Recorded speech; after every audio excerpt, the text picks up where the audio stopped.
वक्त दिल्ली से बड़ी खबर है। इसी बीच राजधानी दिल्ली से बड़ी खबर आपको बता दें,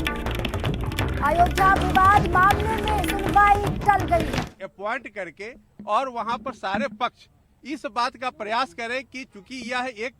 हिंदुत्व की भावना से जुड़ा हुआ एक मुद्दा है, वहां पर मुस्लिम पक्षकार भी अपना भावना प्रकट करते हैं, तो क्यों न एक सामाजिक सौहार्द बना करके इस पूरे मामले को सुलझाया जा सके।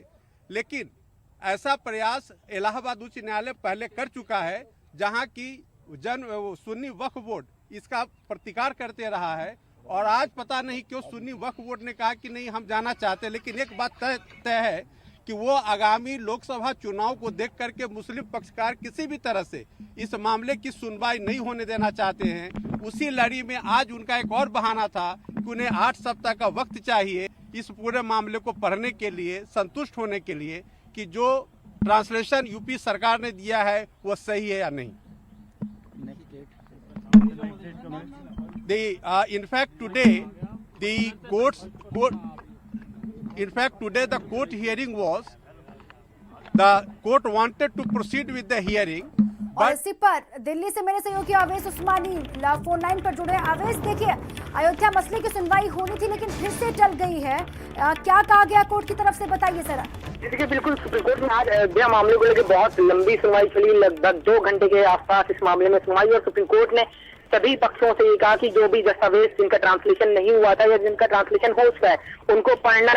उत्तर प्रदेश सरकार की तरफ से कुछ दस्तावेज दिए गए जिनका ट्रांसलेशन पहले नहीं हुआ था, तो उसको लेकर मुस्लिम पक्ष ने कहा कि हमको इन ट्रांसलेशन जो हुए हैं, जो दस्तावेज उत्तर प्रदेश सरकार की तरफ से और हिंदू पक्षकार की तरफ से दिए गए हैं, उनको पढ़ने के लिए समय चाहिए। तो सुप्रीम कोर्ट ने पूछा कि आपको कितना समय लगेगा इन सभी दस्तावेजों को पढ़ने के लिए, तो उन्होंने कहा कि हमको 8 हफ्ते का वक्त लगेगा। तो सुप्रीम कोर्ट ने इस मामले में फिलहाल सुनवाई 8 हफ्ते के लिए टाल दी है, और सभी पक्षकारों से कहा, चाहे वो हिंदू पक्षकार हो, मुस्लिम पक्षकार हो, उनसे ये कहा गया कि आप सभी पक्षकार आपस में जो भी दस्तावेज मिले हैं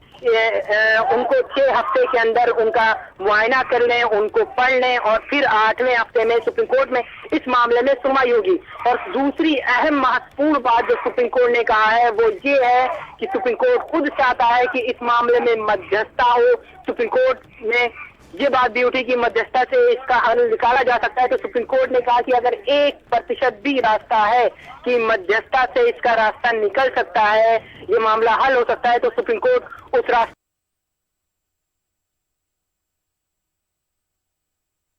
को जाना चाहेगा। और मध्यस्थता के रास्ते को लेकर सुप्रीम कोर्ट मंगलवार को यानी 2 मार्च को इस मामले में कोई फैसला अपना सुनाएगा। जानकारियों के लिए तो अयोध्या मसले की सुनवाई एक बार फिर से टल गई है, 8 हफ्ते का वक्त मांगा गया है, उसके बाद ही अब सुनवाई होगी। हम लगातार